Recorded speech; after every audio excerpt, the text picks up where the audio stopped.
Ako po si Terminane, DTF operator ng 130 cm dito sa downtown Tacloban. Nagamit po ito ng 5 beses sa isang linggo na may total of 16 meters for this week. Ito po ang kanyang printer head. Ang huling palit po nito ay noong March 12. Ito naman ang kanyang capping na may 100% good condition. Para sa head clean,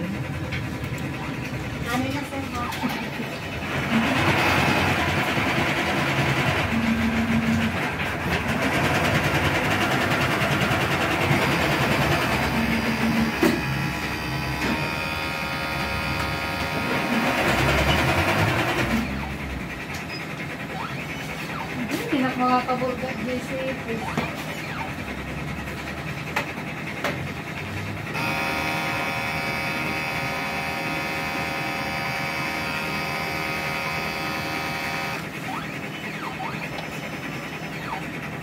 pagkatapos ng head clean, punasan ang kanyang wiper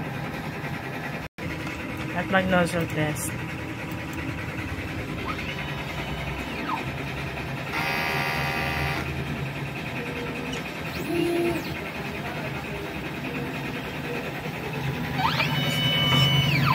So, ito ang kanyang nozzle test.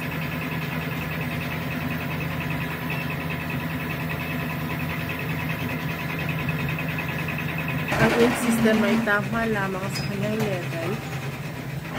Ang huling palit naman ng damper ay noong March 12. Ang waste tank naman ay nareleasean kaninang umaga. Ito naman ang AVR at ang kanyang ground bar. Narito naman ang aming mga stocks. Yung nasa basket, ayan po yung mga used na stocks at ang unused na stocks. Ito naman po yung mga nagamit sa consumables. Isa sa white.